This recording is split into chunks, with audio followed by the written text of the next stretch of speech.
to Out of the Game, episode 19.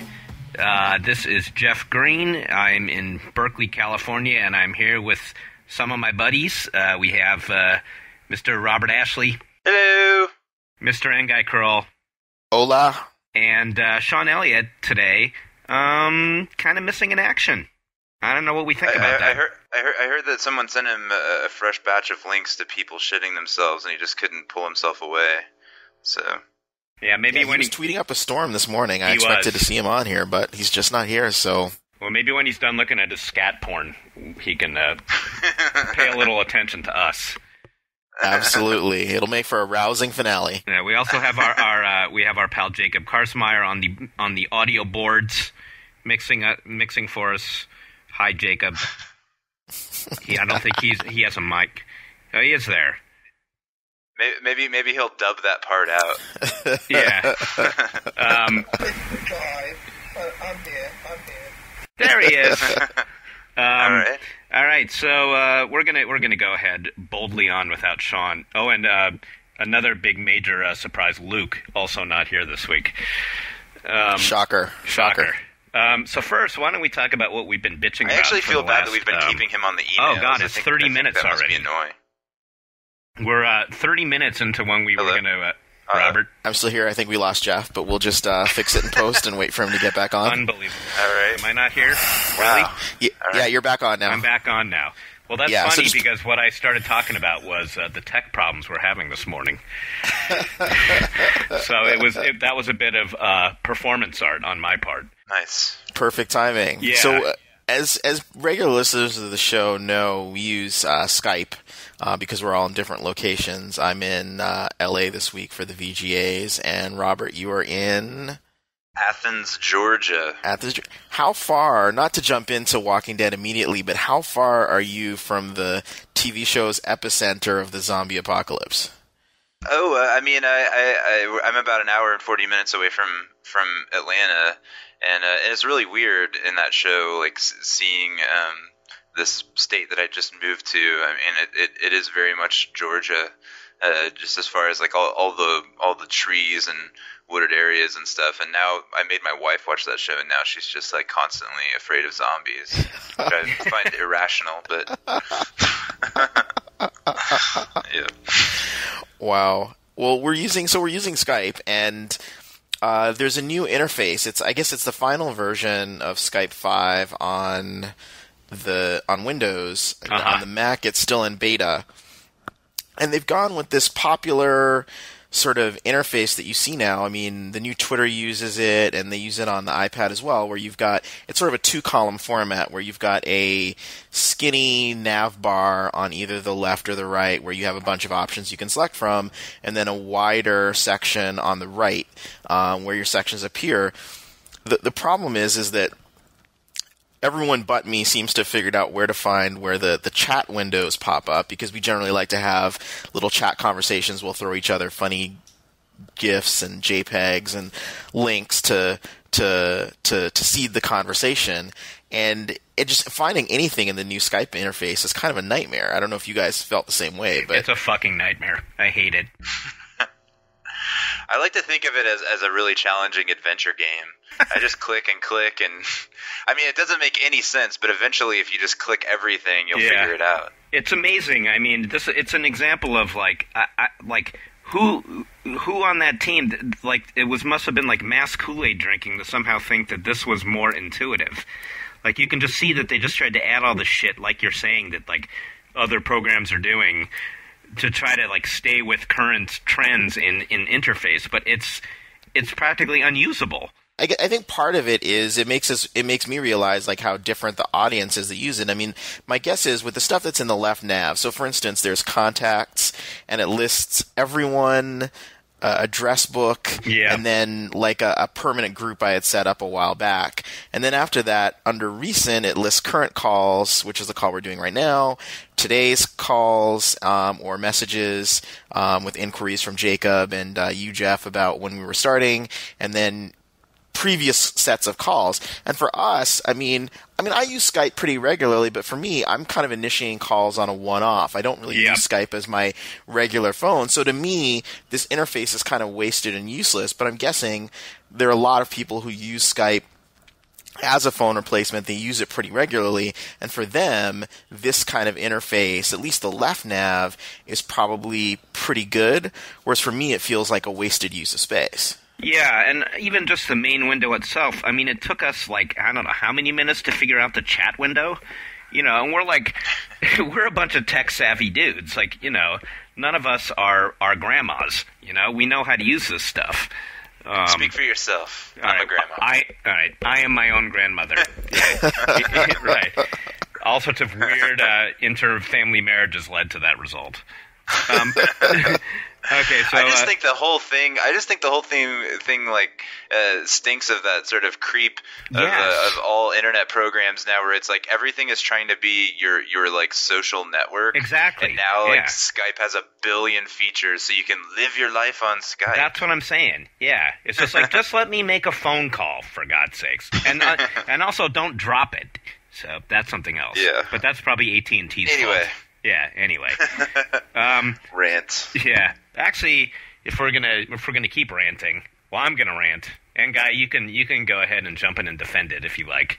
Though it won't be pretty. But go ahead. Let's talk about the VGAs. So for people who are listening to the show, we're recording on the Sunday after the VGAs, which took place Saturday night. Mm-hmm. I attended in person. Jeff watched it on television on Spike TV, and Robert was blissfully unaware in the second perimeter of Zombie Ground Zero. While you guys were watching that, I was watching a movie with my wife about the son of a British coal miner who became a famous ballet dancer. So, wow, Billy Elliot. Uh-huh. So there we go. Yeah, Were you getting ready for Black Swan? I guess so. I don't know. Maybe we're going to go on a spree of ballet movies. We'll see. I just actually heard Aronofsky. I read an interview with him where he was sort of like openly asking himself, "Did I make a ballet movie?" It was really interesting because he didn't really think of it that way. But anyway, So the VGAs, I'm aware of the existence of the show. I would say the reason I wasn't even paying attention or looking out to see if it was going to come on is because I had actually seen the show in the past. Yeah. And it was like not a pleasant experience for me. So right. Yeah. Last year I live blogged it, and but I'm trying to remember. I might have done it on behalf of EA, or maybe I didn't. I don't remember. This year I just felt like being a silent observer until I barked on Twitter at one point about what an embarrassment it was. Did you sound like DMX when you barked? Yeah, I did. I think there's two things here. There's two separate things. One is just the nominees and the winners, which, you know, I think overall you look at them and it's not unreasonable. You know, I'd say Red Dead Redemption, which won their Game of the Year, is a pretty good call. Certainly in my top 2 or 3. So the awards themselves are one thing, but it's the show itself that to me is just an abomination. And I don't know if that's ever going to change. I mean, first of all, the main thing is it's on Spike TV, you know, and you look at Spike TV's programming, and I don't think that, I mean, I know I'm not the demographic for that channel other than being a guy, but, you know, But I'm not the type of guy that wants to sit around and watch Mansers or whatever these other shows are. Dude, I love Mansers. Mansers is amazing. That show blows my mind. But I always thought it was tongue in cheek. I don't know about that. Yeah. Well, I'm going to preface this the defense. I guess I will take the pro. I'll preface this by saying that I'm friends with Jeff Keighley, who is one of the exec producers of the show. Right. So I'm very biased. Take it all with a grain of salt. But and I don't also say that I don't watch Spike in general. Mm-hmm. I guess I don't have cable. So I guess that would make it hard to watch Spike. I watch GTTV, which is Jeff's show on weekly show on video games. But I watch it on the website. and I watch Bonus Round. But Jeff's obviously been covering games for years. I guess I'm also biased because he's Canadian like me. But for television coverage of games, GTTV itself is certainly a pretty credible show, as is Bonus Round. Yes. And I've known Jeff Keighley for years, and he's a good guy. In the past, he's done some really great work in video game writing, and I don't want to, have it be a personal thing on him. Obviously the whole show and the production is kind of, there's a lot more people responsible than just Keighley.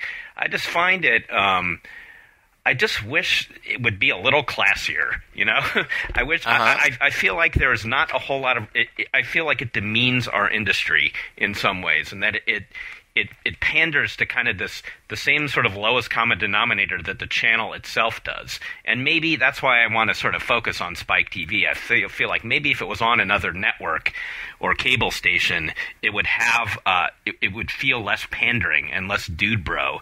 And I feel like they're blowing the opportunity to celebrate the industry in a way that won't be offensive to like 85% of the population. If you're like 18 to 35 male and you play Halo a lot, then maybe this was like awesome or something. But to everybody else, the grand majority of people who play games, which extends far beyond that demographic, which includes people who play The Sims and whatever, this show would just be a big like WTF. Including just the boob shots of Olivia Munn. All this stuff was just like, come on already. Like, how old are we? And I just feel like guys. So wait, what sort of specific things happened? Because I literally have no idea what went on. So for someone who wasn't watching, was it just like an hour and a half of someone spraying a super soaker on Olivia Munn's chest, or what? No, see, then I wouldn't be complaining. No, hey. No, it was. It was not that extreme. But it was just. First of all, you had the sort of like C and D list celebrities. No offense to any C and D list celebrities, reciting this like really bad, teleprompted, scripted, quote unquote jokes. Clearly about stuff that they either had no interest in, that their agent made them go do this thing. And then there was I felt like there was a lot of random sort of TNA and and then another thing is that the actual amount of time spent on awards seems to be decreasing year after year, and instead the show gets filled up with trailers that the game companies are obviously paying to have shown at the VGAs because they know they're getting a TV audience. So in a way, the whole thing becomes a big excuse or it's essentially a big TV commercial for the gaming companies to announce things like the new Elder Scrolls, which was announced last night. Now that stuff to me was cool. And like everybody else, I was excited to see that announcement. So that's neat. But to do it in the context of an award show, and pretend like this award show actually, means something and is important to the industry, I found kind of disingenuous and sort of insulting. Well, to go back to something you said, I don't know that the publishers pay to have their awards. To have their trailers featured in the show. Either. I'm speculating. Yeah, my understanding is that it's more curated than that basically and again, I don't want to speak for Jeff, but I believe that, he, starting in the spring or summer, he's, on the road constantly meeting with publishers. They're showing him early cuts of trailers and things like that, and they're determining which ones they want to have actually show up in the broadcast. And, they're definitely, not everything gets in, because there's definitely more interest in having stuff show up there than there are slots. So maybe on a future episode, Jeff, we'll have you on, and you can sort of do a little rundown of how it works. I think. How did you feel there? You were there, and how did you feel about like the, that kind of, the banter and all that stuff, and Olivia Munn's performance and all that. I mean, you have to remember that when you're in the crowd. So the way it was set up was there were two groups of audience on one side of the stage. And then on the other side of the stage were a set of tables where I think it was mostly nominees and winners. And then there was so they were on the floor, and then there was another group on the other side of the floor. That's where I was. And then there was some sort of then there was some elevated seating where the rest of the audience was. Seated on the ground, I didn't have the same view that the audience at home had. So you probably could look right down Olivia's shirt. I myself wasn't able to do that. She was elevated on the stage, standing above me, so I did not get that shot. Bummer, dude. But that said, I think your criticisms of sort of the TNA factor and those kinds of things are extremely valid, and they're on point. I think the challenge is that when you look at even the Academy Awards have really changed a lot over the years, in that. So I think this year they went with it's going to be James Franco, and Anne Hathaway hosting. Right. Last year it was Hugh Jackman. So they're trying to turn it really into this sort of very song and dance. And I think one could argue that Neil Patrick Harris is sort of almost the Hugh Jackman of television. Well, sure, and he's great. I thought he did a really good job. Right. I think he's probably functionally incapable of doing a bad job at anything he does. So so it was a score to get somebody as talented and charismatic as him. Absolutely. And, did a phenomenal job, clearly working very hard. I mean, being there in the audience, you could see him sort of in the in-between stuff, sort of running to his next position and, getting everything set, and was pretty flawless. I mean, some people struggled reading the teleprompter. They'll remain nameless. But also, I felt like you could tell that he didn't seem all that thrilled with what he had to say either. And he even made a joke near the end. He said something like, he made a joke about this being the end of his hosting career, and that was not. I'm sure that wasn't on the teleprompter. I'm sure that was. So yeah, I mean, I think to me the high point of the stuff creatively was the In Memoriam tribute. I thought that was pretty. That kind of got at something, and I feel like. And they had that had the night's best joke at the expense of my former employer. Which was In Memoriam also included NBA Elite 11, so that was pretty funny.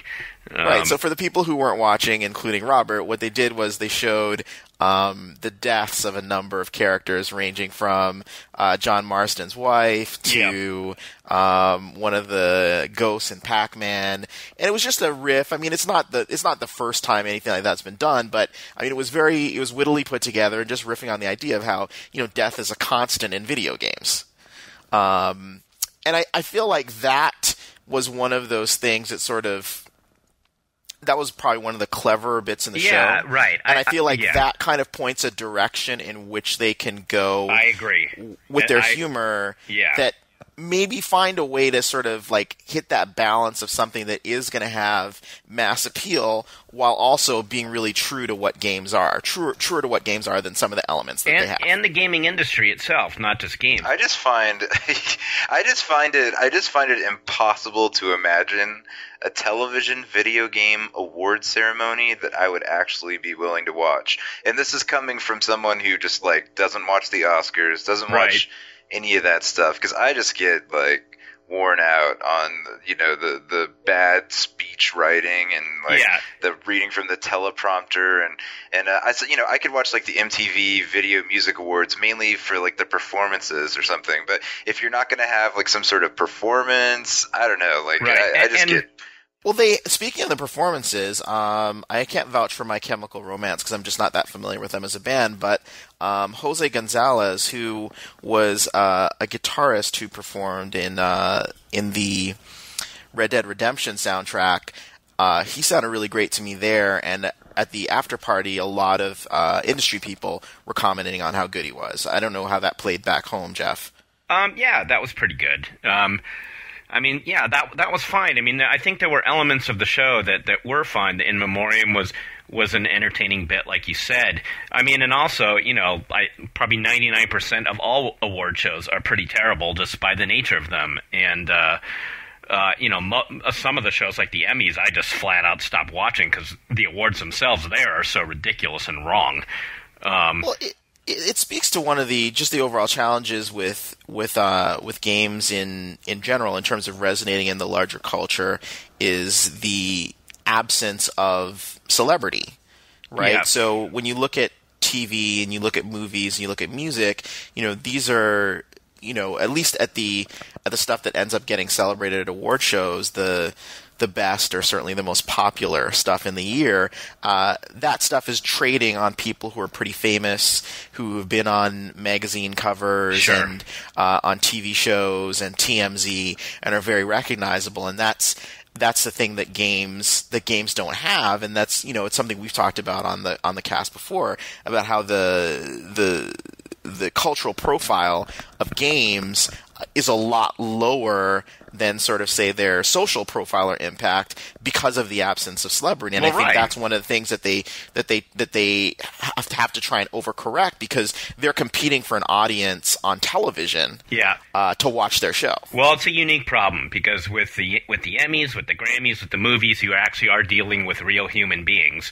And Yes. in our case, these are just products. This would sort of be like trying to have an award show on a cable TV for, I was going to say books, but not even then because some authors are quite famous.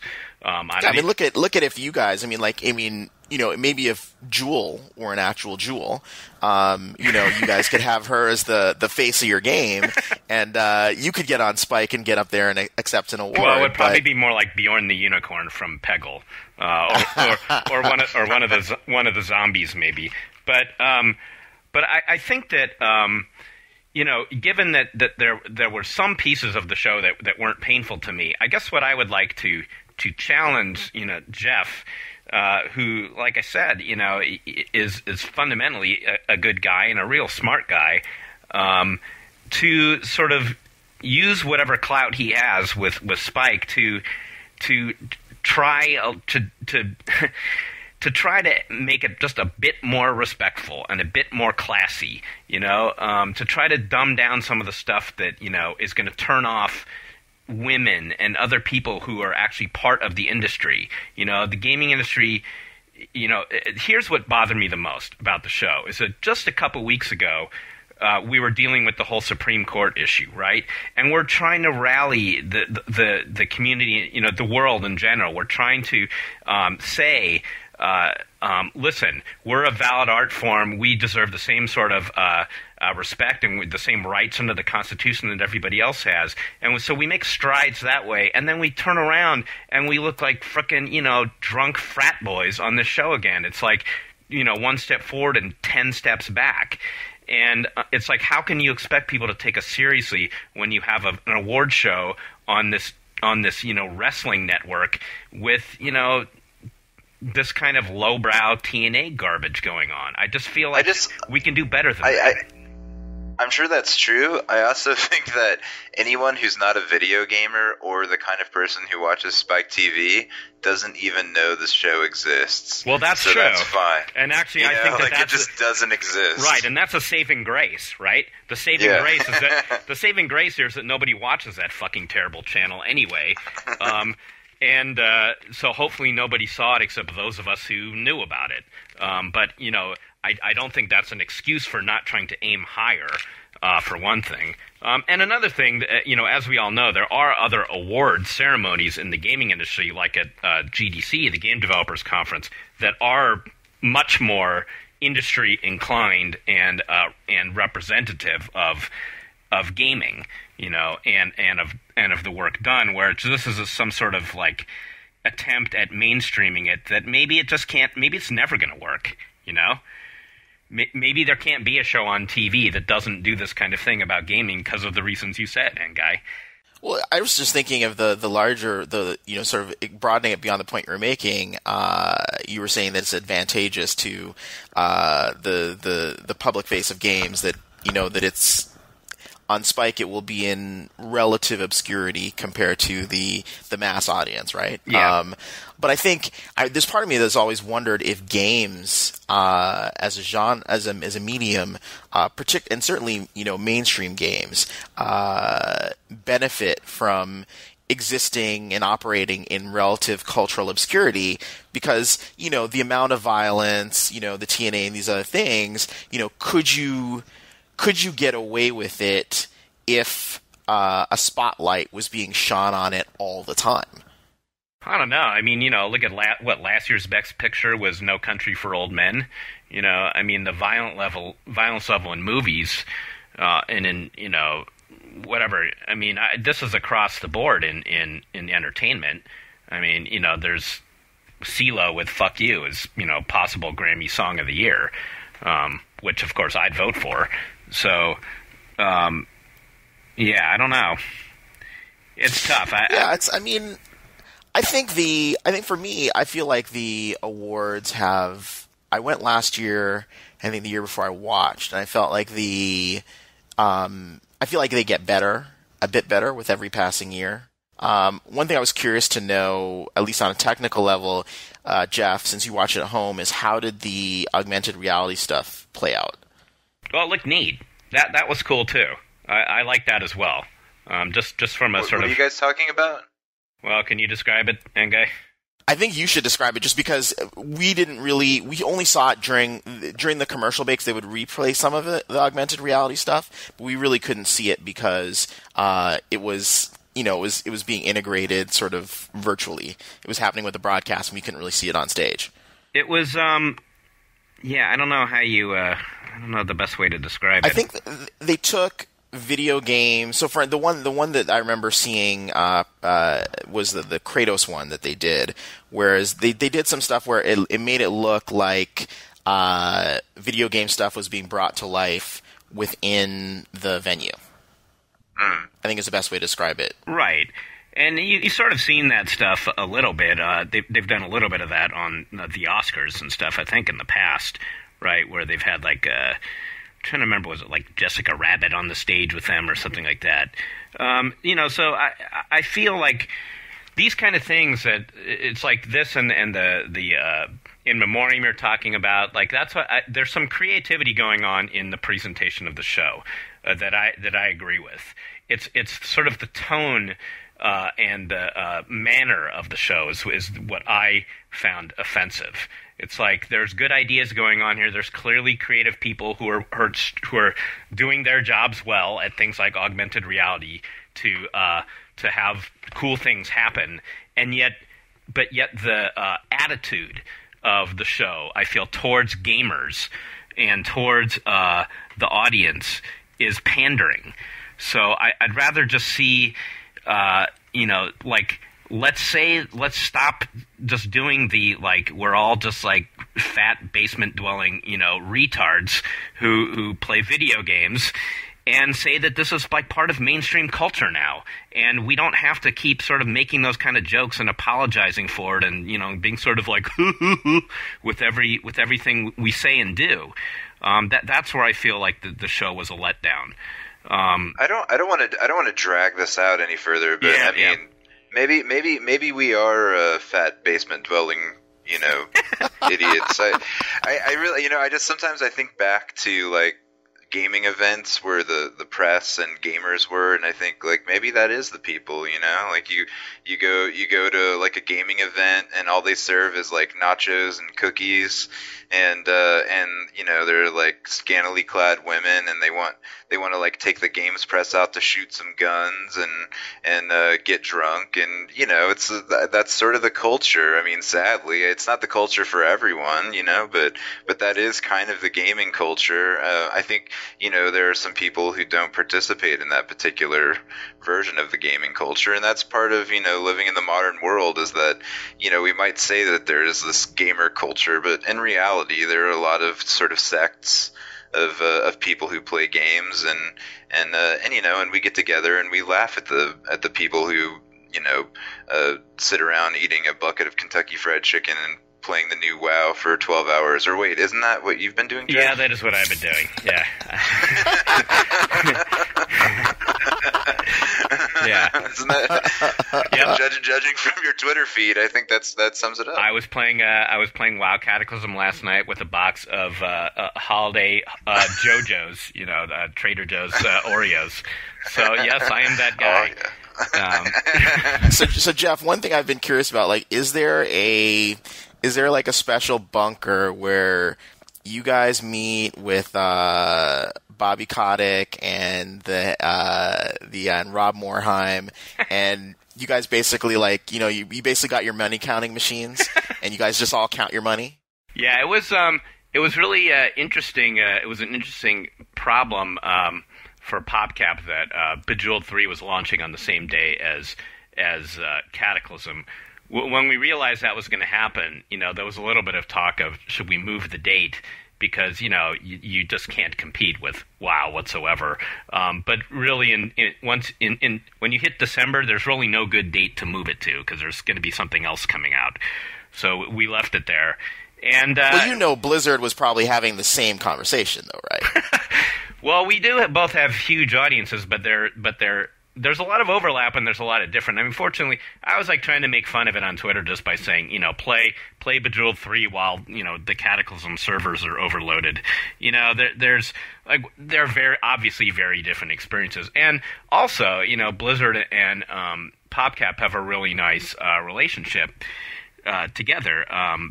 There's 2 PopCap games built into WoW itself, which of course happened way, way, way before I started working at PopCap. And as a lot of people know, there's actually a Plants vs. Zombies tribute little quest in Cataclysm, which they did. I actually was there at the time that PopCap found out about that. And what happened was they made the Blizzard made the Plants vs. Zombies quest first, and then asked forgiveness. It was a forgiveness, not a permission thing. And then when we found out about it, we were like, everybody was just psyched and happy and flattered. So it was like, yes, of course you can do a tribute to our game in your fucking 15 million subscriber based game. So yeah. So what was it like being at PopCap when something big like that is launching? Did it feel like a special day? Was it just another day at the office? Oh, like, God, what's no. it like? No, it was huge, and it was really enlightening for me and really fun for me to be part of that. Because in my 2 years at EA, it was not like that. Only because it's a much huger company. I suppose if I had been at Criterion on the day that Need for Speed Hot Pursuit came out, maybe I'd feel different. But certainly where I was at EA, there was never anything like that. But the whole couple-week build-up to the launch of Bejeweled 3 was really stressful. Just all the technical stuff of making sure, PopCap.com servers were up and all sorts of things. And on that day, my team in marketing and PR, people came in at like 5 a.m. Just to sort of be there, when the switch got pulled, and just to start instantly gauging reaction. So that day there was a lot of anticipation, and you just, you don't know what you feel. There's a whole Kool-Aid thing, right? That you sort of know you're a part of. Like, you've been playing this game for forever yourself.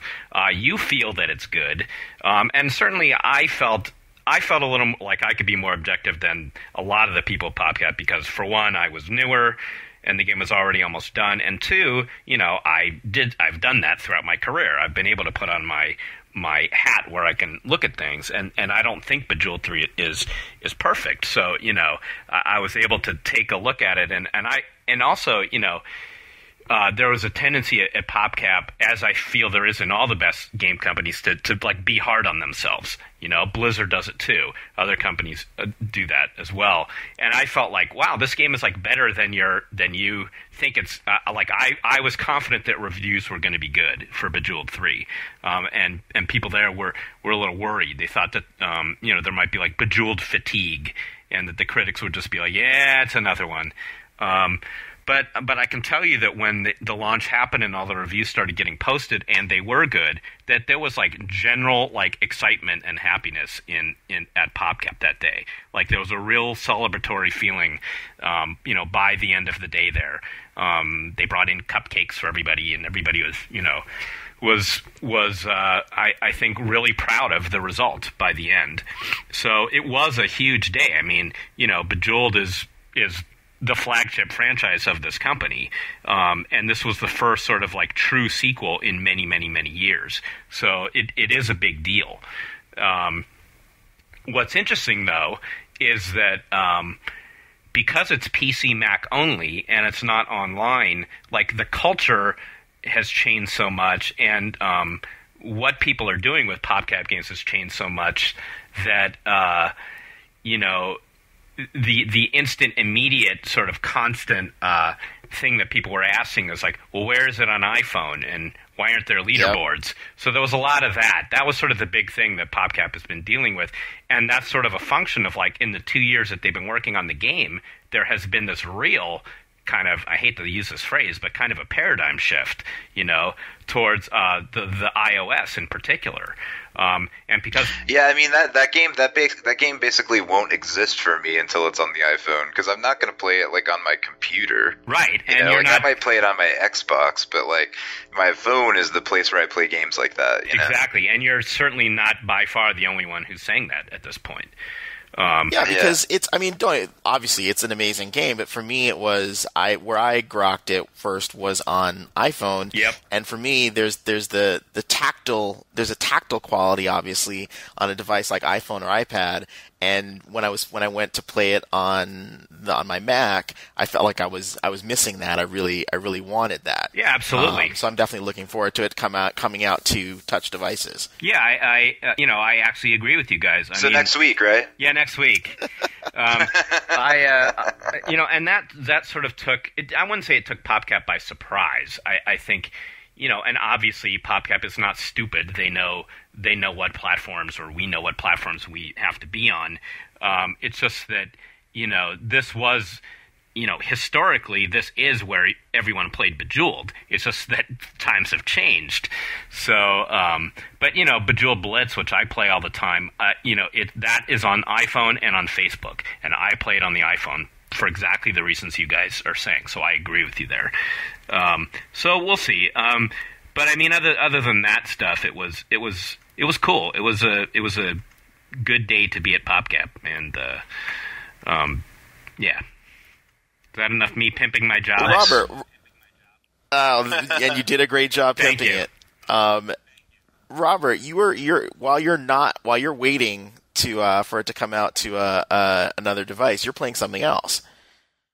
Well, yeah. I mean, the thing that's been like obsessing my life lately, gaming-wise, has been the new Pac-Man Championship Edition, DX, which is like way too much game title to have to say. Yeah. But I was really obsessed with the original Pac-Man Championship Edition. I mean, it was probably like my favorite arcade game of the decade.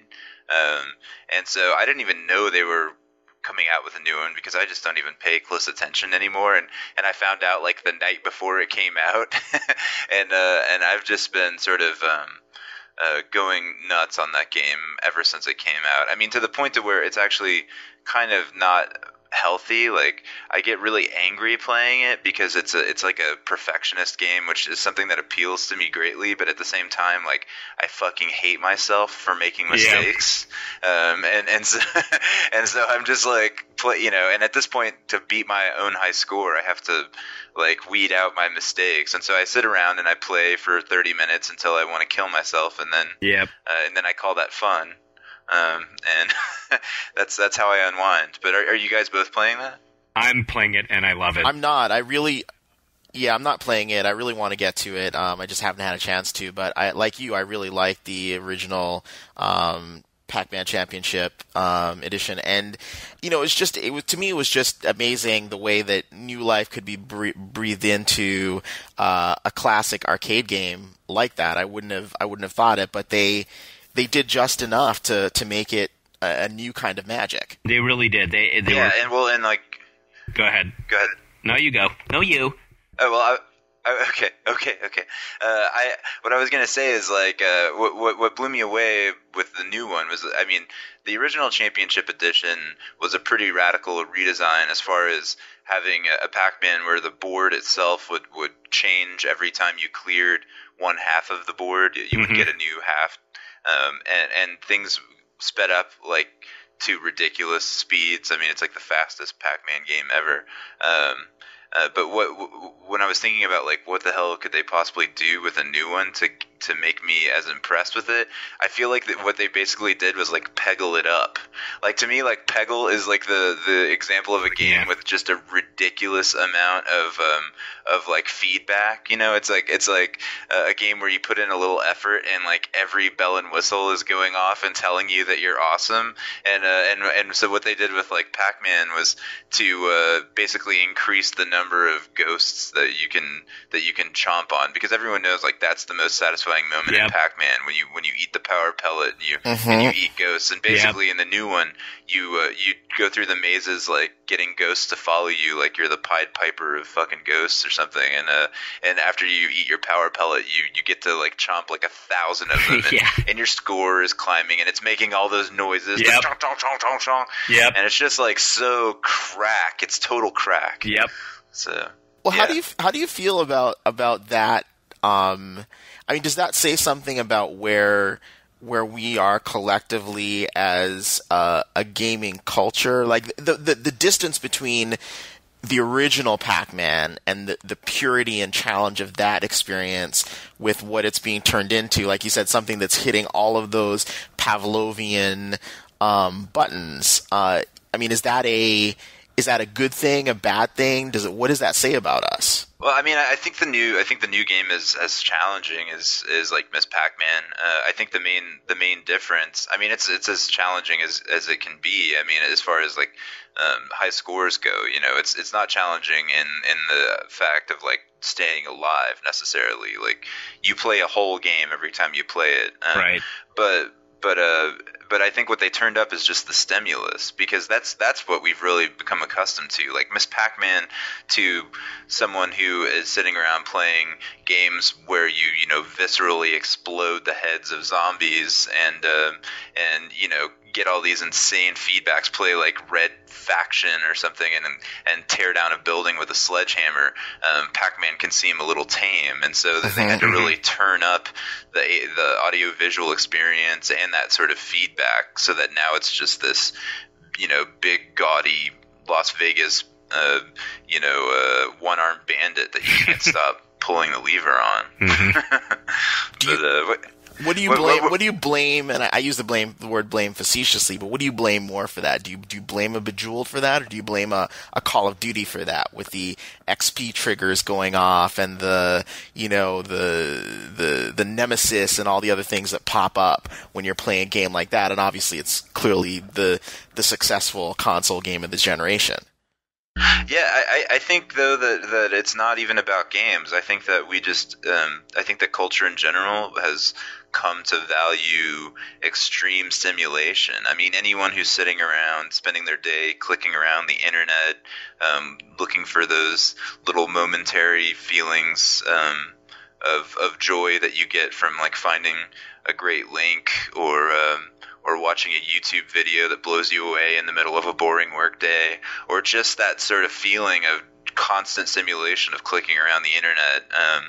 You know, I think we've just have gone crazy for engaging our brains in this way. I think I agree with that. I don't know if it's. Yeah, I think it's an example of. We've been blocking you out. No, that's fine. Yeah, but sorry, Jeff. Yeah, but me. Oh, okay, yeah. Go ahead. No, yeah. I agree with that. I feel like you've been wanting to say something. No, I haven't. Yeah, it's like so. Sorry. You just went meta there, Robert. Sorry. No, you've actually been saying everything. No. Let's keep doing this the rest of the show.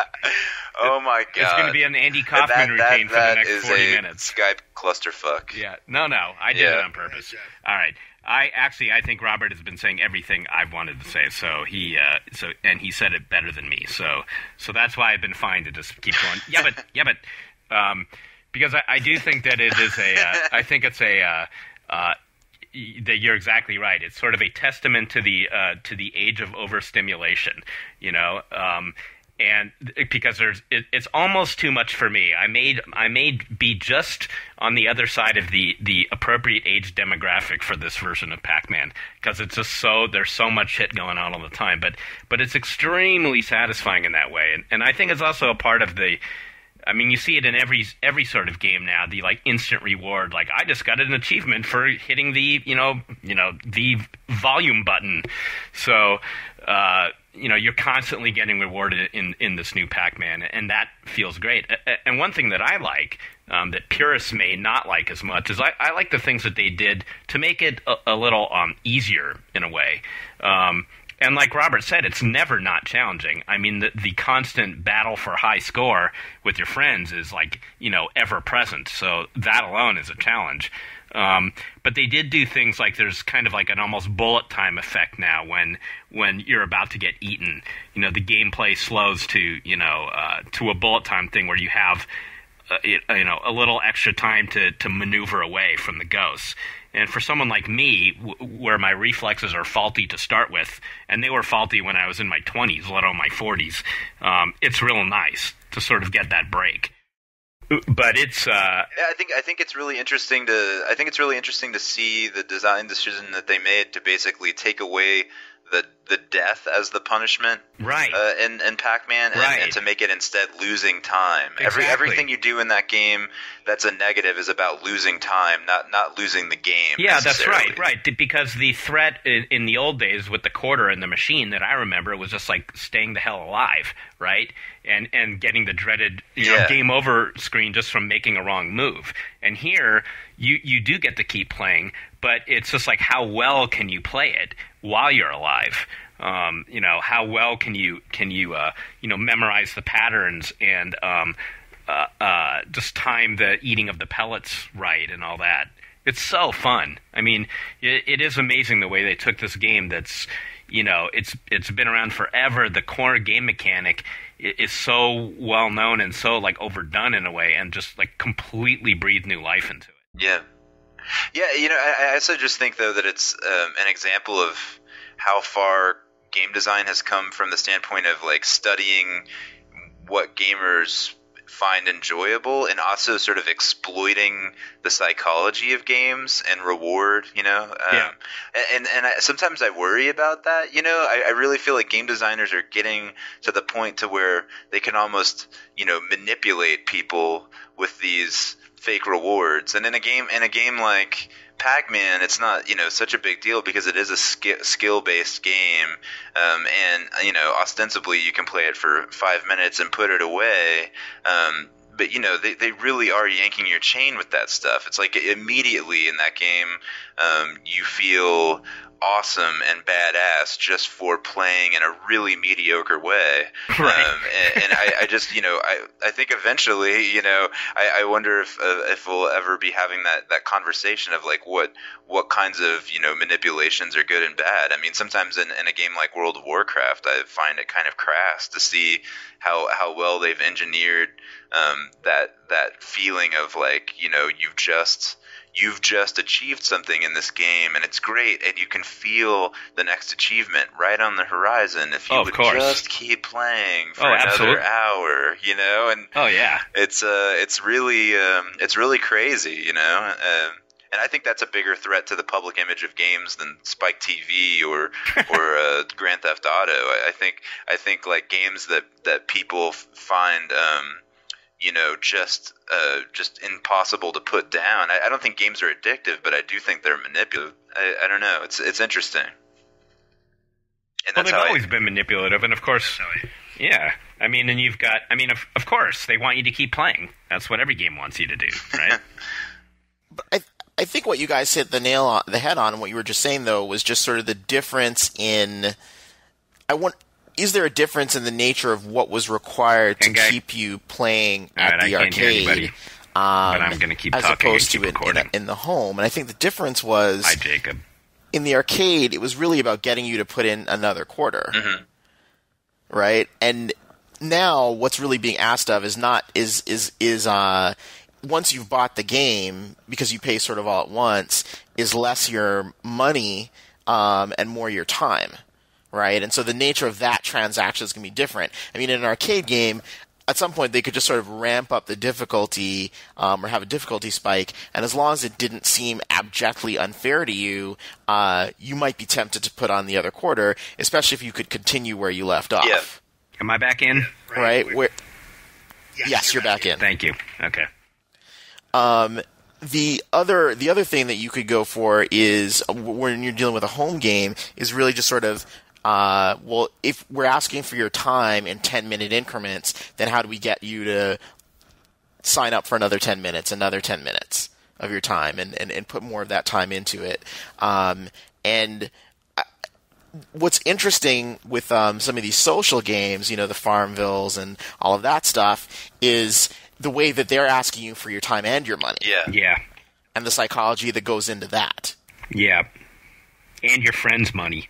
Yeah, well, I mean, it gets to the point of where, people start making decisions about, like, I could sit here and do this for an hour, or I could pay to skip that step. And it sounds outrageous, but some people do it, just to keep up with their friends. And this is a conversation I think we've had a little bit before. Sure. But, I mean, there are just all kinds of ways that games are expanding out, and games are infiltrating all kinds of things that are outside of the gaming world, just as far as, using game mechanics to spur people into, basically like advertisement or that's the apps for Facebook. Right, that's gamification the phenomenon. That is the trendy word of the month. Yeah. And just as far as like ending the Pac-Man conversation, the whole stimulation thing, I think that someone might look at that, the difference in how amped up a game like Pac-Man is compared to the way it used to be, and think that it's like indicative of our culture like becoming more ADD and more just frazzled. But I also think, like, you think back to the original Pac-Man, and you're talking about a time that is practically black and white. It's like, it's so boring. It's like you go to the arcade, you play Pac-Man. It's the most amazing thing that you could ever do with your time. It's the most fun thing ever. You put in a quarter and you get the entertainment you want immediately right there. Whereas if you were at home, you turn on the television, and maybe if you're lucky, you catch the middle of an episode of Mork and Mindy, but you're probably going to like see like I Love Lucy for the 500th time, and you're at the whim of whatever's on the television. You have like no control over your own entertainment life unless you're talking about like books that you could read or magazines, God forbid. which we still have. God forbid. But still, like, the sort of like entertainment culture wasn't so immediate. Like now you can just decide what to do with your time. Yeah. In such a way that like I don't think that kids even understand boredom anymore. I mean, I know kids who express boredom, and I'm like so amazed by that because they have no idea what it means to be bored. That actually drives me crazy when I hear kids say that now. It's like you have 8 zillion options at your disposal at any minute. Like, shut the hell up. You also made. I mean, when I was a kid, like if I told my mom that I was bored when I was a kid, she told me, to help clean the house. Whereas now it could be like, why don't you take out your phone and play one of the 20 games on your phone, or watch a movie on DVD, or do one of the million things you could be doing with your time, or do something productive. Right. Yeah, exactly. Right. I mean, I'm alive pre-video. So, like, you watched movies either at the theater or when the TV networks decided to show them, which would be like Wizard of Oz once a year, that kind of thing. Also, I was thinking while playing Pac-Man, and this just reminded me of you talking about going to the arcade, is like, that's the only time you could play that game.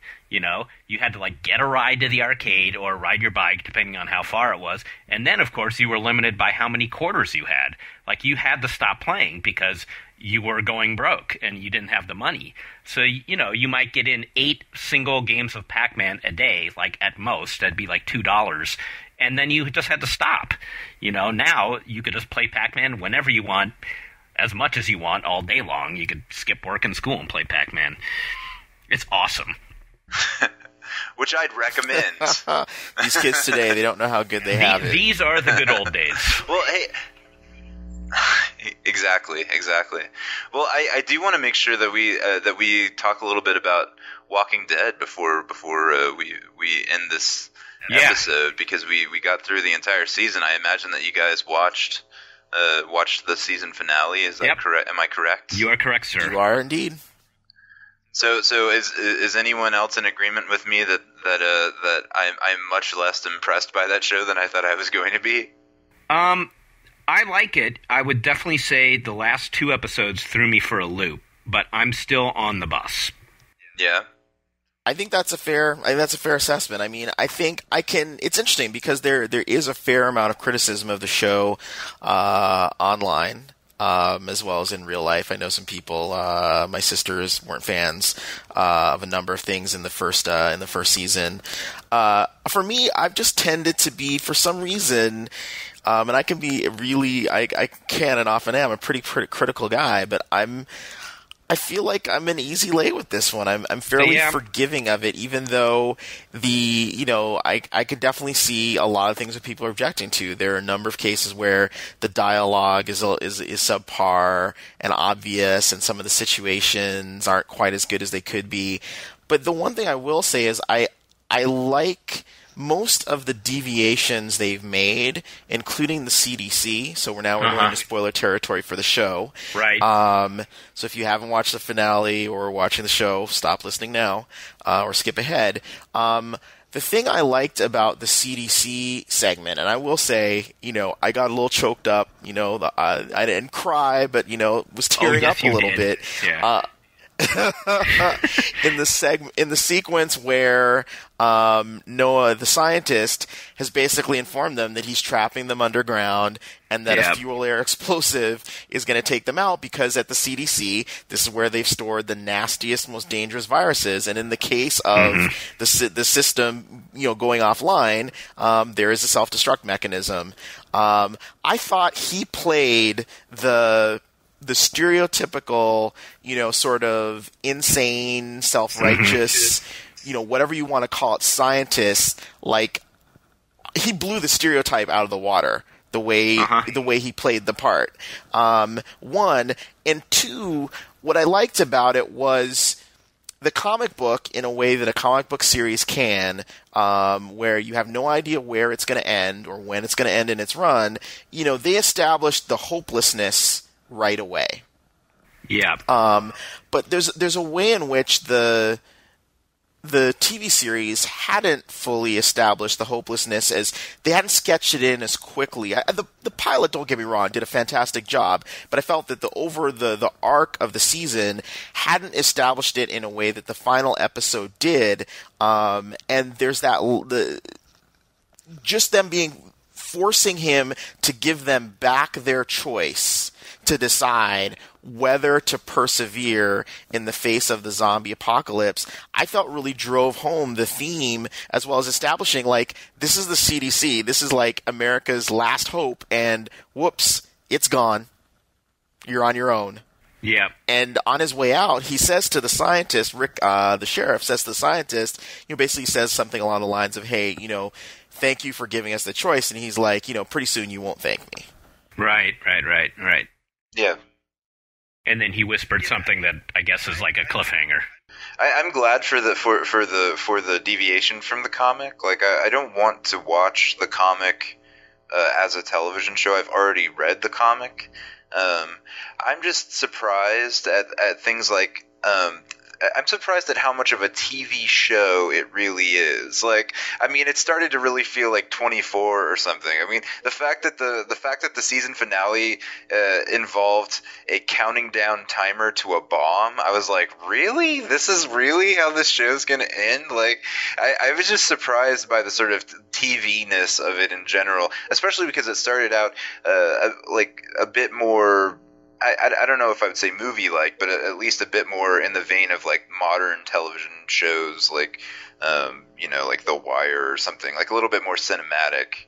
But beyond that, I'm just also surprised that they have this huge fucking cast. And I don't even know who are these people who are like at the end of the season, who you're supposed to be like, you're supposed to think it's sad that there's this one woman who decides to stay behind at the CDC and her husband leaves, and like, wow, that's dramatic, except I don't really care because was that even her husband? You know what I'm saying? It was you couldn't tell. Yeah, it wasn't. It was really hard to tell by the way that they acted when she made the decision. You assume that she's his husband, or that he's her husband, or whatever. But yeah, I don't know. It's just like they're not really going very far in the whole like character portraits aspect of the show, which is fine. I think what the show does do, which is similar to me.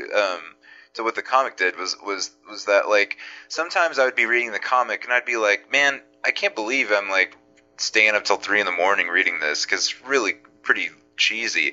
But they create this kind of strange compulsion where like as much as I was sort of not into the season finale or even the last couple of episodes of that show, I know that I'll watch it again because it's very compulsive. I really like want to watch it for whatever reason. They just sort of move things along at a nice pace. But yeah, I would like to see a little bit getting to know the characters. And I would like to see more villains who aren't zombies. I liked the researcher guy who trapped them. I was like, oh, finally, there's going to be some sort of like sick human thing, because that's what the comic book is about. It's about like the sick, horrible people who survive, not the zombies are the least of your worries. And I hadn't thought about him as a villain.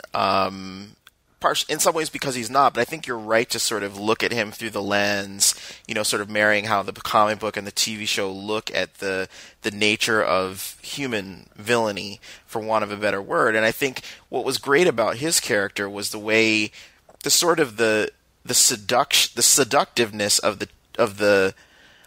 or him trying to seduce them into his way of thinking, which, for those of us who have read the comic, and even for those people who are just watching the TV, but definitely for those who are reading the comic, like, we know how dark humanity can get. Yeah. Yeah, if the show goes the way the comic does, these people are in for way worse. Yes. And so when the situation he's presented them where, he's lost the samples that he needs to continue his research, he confesses to them that he wasn't even the brightest tool in the shed, that it was actually his wife who got infected and forced him to document her decline into zombiedom. And the French facility has gone offline. He's lost contact with it. So as far as he knows, there's no hope. Yeah. And so that sort of adds power to that thing. Like, he was basically saying, look, you might as well end it. Humanity as we know it is over. There's no point in continuing. And that's what I like at the best about the comic is where it shows, what a situation like this might push people to do, their best sides and their worst sides. One of the things I'm sort of wondering, because Robert, I really liked your point about the decline of the show's overall quality, even in its peak episodes, from the pilot. And there's part of me that's wondering how much of that has to do with the fact that Frank Darabont is not a TV writer by trade. And when you compare him to the creators of The Sopranos, creator of The Wire, Deadwood, Breaking Bad, Mad Men, people who either came out of the golden age of TV or have participated in it and know how to sort of create the new modern TV show where you can take 13 episodes and turn it into 13 chapters of a mini movie. And there's a way in which there's a certain choppiness to this show, like where they didn't entirely know how to do it. And so there's part of me that wonders how much of that is Frank Darabont's fault and how much of that is the fact that they had they only had 6 episodes. Right, not a lot of time. However, if I'm not mistaken, I think it's Breaking Bad that had a season like that, the first season. It's one of those shows that we love had a very short first season. I swear it's Breaking Bad. It did, and it was because the writer. It was Breaking Bad. It was I think it was the writer's strike. They had like maybe 7 or 8 episodes the first season. Right, and Guy, you may know this, and Robbie may know it as well, but there was a big controversy just a week or so ago with Walking Dead in that Frank Darabont basically fired the whole writing staff, right? So I think that there's new writers coming in next season. So maybe he realized what you're saying. It's speculation, but certainly the. But I mean, I guess the. Go ahead. Sorry, I was going to say. I guess the show's been pretty popular. I read somewhere that the debut episode had like 10 times the audience of the Mad Men season finale. Yes, that's true. Outrageous. I don't know if the ratings have held up. And there's been a lot of. Oh no, they've gotten bigger. I mean, the ratings have actually gotten bigger show by show, and I think what the actual number was that for the rating for the finale of Walking Dead was twice that for Mad Men, and Mad Men was previously their most successful series show on AMC. Yeah, and so it's been. They will get the space they need to fix it. Yeah, assuming that they even think there's something wrong. Right, that's right. That's the key question here. Is like, do they think there's something wrong? I mean, I agree entirely with Robert's earlier point about the like, are they really going to do these TV moment things? I mean, in the penultimate episode, in the second to last one, when they did the CDC door opening with the light. I was like, all of a sudden, I'm watching Lost. It felt like the hatch opening sort of thing, and it felt so cheap. And he even reminded me of Desmond, and then the countdown clock also reminded me of the clock in Lost. And I was like, why are they doing this? Like, they've got such an awesome premise here, and there's so much suspense just in the natural human problem that's happening here that to throw in these sort of artificial tropes like that seemed kind of cheap to me, and it bummed me out. I think the compressed nature of the series hurt even one of their things. So the Vatos episode where one of their character Glenn gets taken prisoner, and then they think it's going to be a no pun intended Mexican standoff, right? With these people, and it turns out that it's not even though there are some former gang members in the group, that it's not a gang.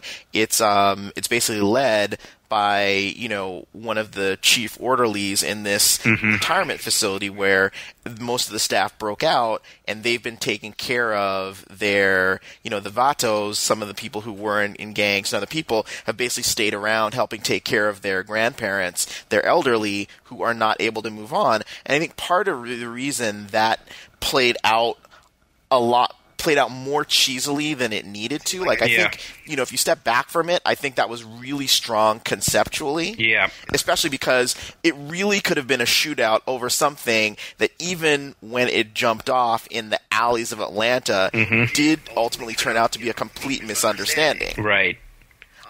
Totally but agree. The reason it played out so cheesily was it took place over the course of a single episode. Yes, exactly. Right.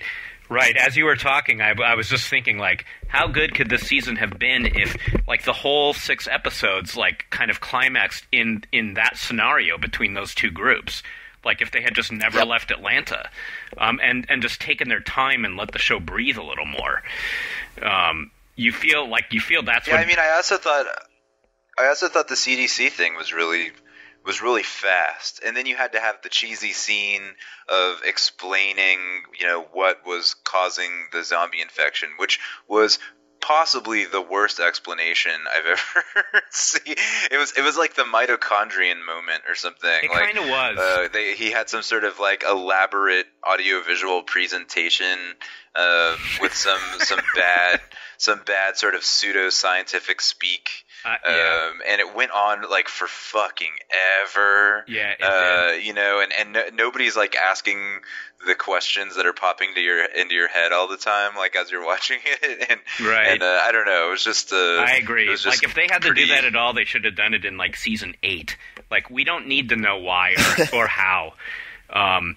And I agree. That just leave that in mystery. One thing somehow knowing that it's like that it's an actual, like a pandemic virus, makes it less mysterious, makes it less. I would have preferred to think that it could have just been totally a mystery, or that characters could like believe that it was really like the biblical end times or something, or all the sort of ways that people think about the apocalypse, and now it's already just narrowed down to the sort of flavor of the week apocalypse, which is the bird flu or some shit. Yeah. I still think that there's like great things about the show, which is why I said at the beginning that I'm still on the bus. I think it was also the second last episode, not the finale, that ended with, that opened with the flashback to the scene in the hospital. No, it was the last episode. Oh, that was the last episode. With Shane, yeah. Okay, yeah. So that was the last one, and I really liked that. And that was a case where I felt like, here they're using the medium in a cool way, and here they're giving us more information about shit we did wonder about. And so I really liked that.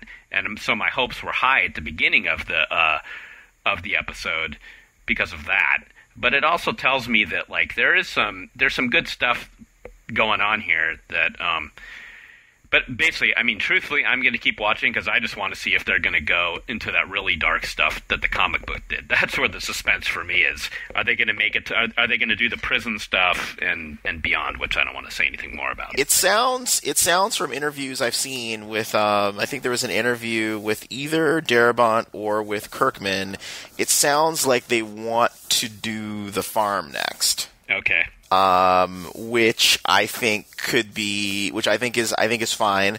Yeah. My gut is that they'll do the prison, and I'm wondering if the fact that they killed off the lone black female character, and I have my theories on why they did that moment. I'll give in a second. Yeah. But I wonder if that sort of makes it more likely that they will have the character Michonne at some point down the line. Such a great character in the comic book. I can't imagine the story of Michonne playing out as it does in the comic book. I would have trouble imagining that even on HBO. So. Yeah, I know. It'll be interesting to see how they handle that. Absolutely. Yeah. My guess is if they do, a lot will be taking place off screen, and I'm fine with that. Yep. Yeah, sure. But my theory on why they had.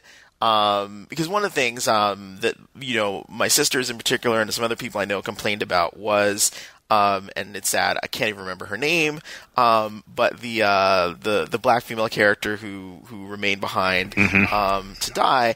It was a couple of reasons. One was it's bizarrely contrasted with the guy who is he your husband, is he your friend or whatnot, who basically she says I'm staying, and then he's like, really, you're gonna stay? I can't, don't go. She's like, no, I gotta stay, and he's like, all right, peace out. I know. Yeah. I agreed with that too. I thought that after that conversation she was gonna go running out after him. I thought it would really beg the question of that relationship there. Yeah. Yeah, and then you had the other woman whose name I also don't remember, but who has had more screen time. And the guy comes back and basically says, "Okay, I'm not leaving if you don't leave," and then that persuades her to stay. But my feeling on the reason it kind of ended almost on a shot of her holding hands with the doctor. Yes. The scientist. Yes. And there's part of me that feels like we know that Darabont has done two adaptations of Stephen King works that have been part centered around the relationships between a black character and a white character. Mm-hmm. And I kind of feel like they're from this era in where this, the portrayal of the brotherhood of man cutting across race is something that's really significant and important for them to show. Yeah. Mm-hmm. And I feel like that's kind of the reason why that ended the way it did. But it did end up in that inadvertent hilarity where you're like, no one ultimately tries to persuade her to leave. Right. See you around. But this other, he was basically like, and it was the same guy who offered to go back into town to try to find the guy that he accidentally the redneck left. Asshole. Yeah, the redneck asshole who beat was the like shit a out of complete him. jerk. Yeah, and so he beat the he shit goes out of back in, but then his wife or his girlfriend or whatever stays behind, and he's like, all right, see ya. So, well, you know what? He really could have. On his way out, he could have said "bros before hoes," and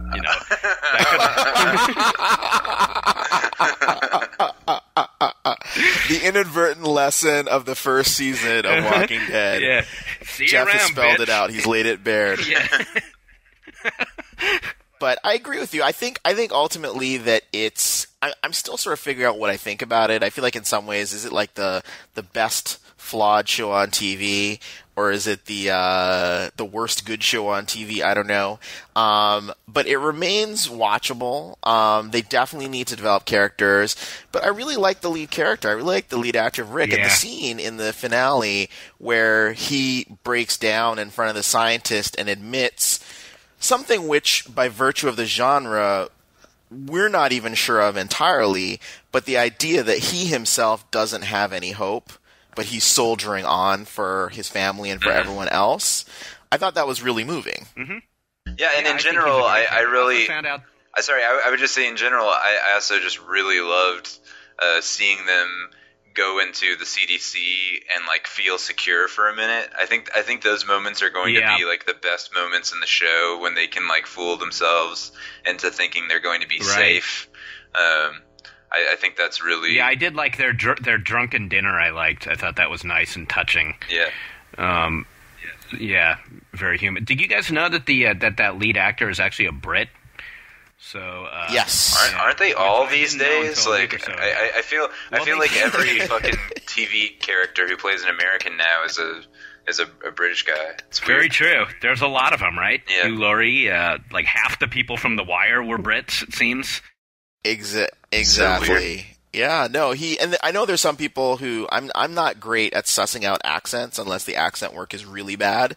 I know there are a lot of people who sort of feel like his, Atlantan accent is not that great. But he sounds pretty credible to me. But I do hope it settles down. I do hope we get some more more insight into the various characters and things like that. But I was still entertained during the first season, and I'm really looking forward to see now that they'll get a full season order.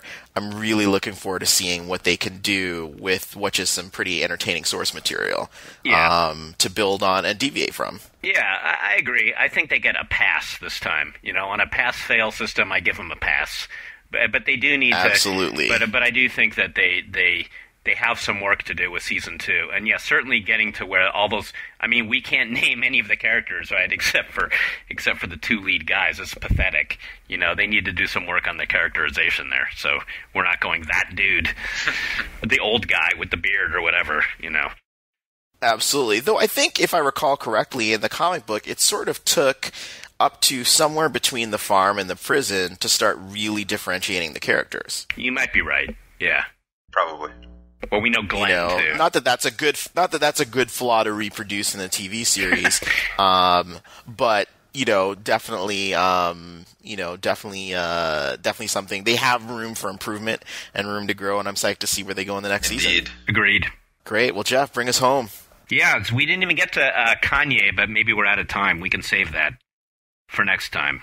Save him for next year. By then, we'll find out if he or Arcade Fire has been the Voice Paz and Jop Critic Award winner for 2010. It's definitely going to be Kanye. I'll just go ahead and call it. You think? Wow, you don't think it's going to be Arcade Fire? It's probably between those two, right? Yeah. I think so. Yeah. I know you were a big Janelle Monáe fan, Jeff. Big Janelle Monáe fan. That is actually my record of the year. But I would put Kanye way up there too. So. All right. And I will. Before we close out, I will recommend to you, Jeff. Not that I'm not recommending to you, Robert, but to everyone, the Big Boy record. I have it. Son of Chico Dusty. Oh no, really I mean good. that's my particular album of the year. I went through an extreme period of abusing that record chemically. For like Big Boy? months. Yeah, exactly. I went through a period for a while where I would just wake up in the middle of the night with like hooks from that album in my head and like couldn't go back to sleep. I probably listened to that album more than anything I've listened to since Radiohead Kid A, I think. When I was like a senior in college. So, yeah. Yeah, I think it was phenomenal too. Yeah, also in my top 10. Yeah, and I'm growing to love too the CeeLo more. Beyond the obvious "fuck you," I'm finding a lot on that record that I also love. I haven't heard that yet, but I should check it out. I like him as a singer. I wasn't hugely into "fuck you," but maybe if there's some more sort of out there stuff on the new one, I'd be interested in. Well, that's the thing, is it's really not. It's more like a kind of retro-ish. I mean, there's modern production touches, but it's very much this kind of old, like, late Motown, early 70s Philly soul thing. He's got Philip Bailey from Earth, Wind & Fire in a duet from one, so it's that kind of stuff. So you have to be into that to enjoy the record. Yeah, I mean, I'm into that. Although I prefer him a little bit more out there. I guess I like him in his like Gnarls Barkley like space weirdo. This is less that. This is not space weirdo. This is like lover man. Yeah, he's a little like a little too talented. Maybe I think it's a little too easy for him. It might be. He should have to struggle more. Like that guy. I heard him interviewed on NPR, and he just like bursts out into song during the interview. And I mean, he just has a ridiculous voice. I mean, he should really have to try harder. Well, this is why I like it. Wow. It's more like a showcase for that. This is just like his soul crooner record. Which I just love that stuff. So anyway, but let's get into that. I think what we should do is when we check the comments between the people who are trying to sell Uggs and other stuff on the comment section, if people like this little snippet of musical conversation that we're having, maybe the next episode we'll do like a 2010 or whatever, just a music conversation show. I'd love it. I would love to do that. I think we have some good stuff to talk about. That would be fantastic. I'd be down for that. I could declare my love for Janelle Monáe one more time then, so yeah. Space Android, Janelle Monáe. All right. Well, we thank you all for listening, and we apologize in advance for whatever. Hopefully the tech glitches will get ironed out with some magical editing. But we made it to the end of the show. So, am I still here? Good for us. You are? I thought it was going to be the ultimate irony. All right. Thank you all for listening, and we will be back sometime soon, we hope. Right. Bye. Bye. Bye. Bye. Bye. Bye. Wait, Sean was here the whole time?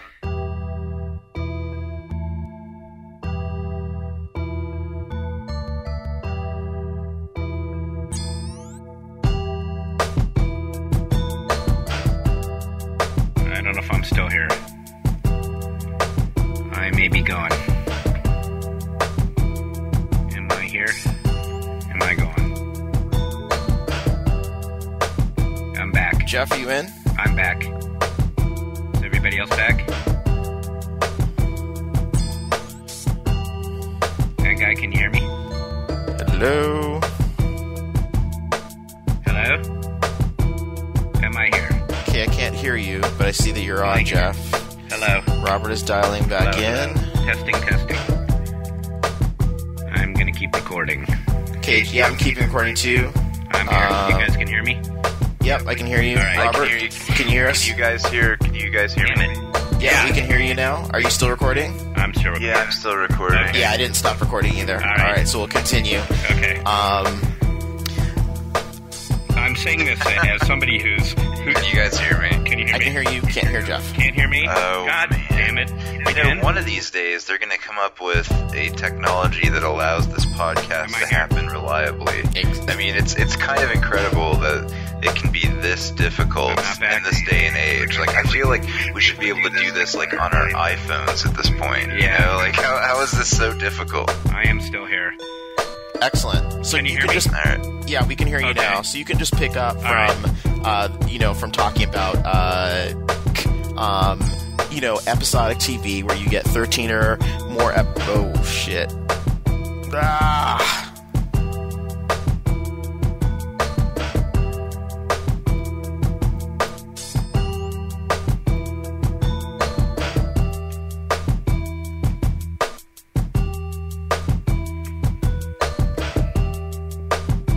Well, I'm still recording. It's been minutes since I've been back on this call.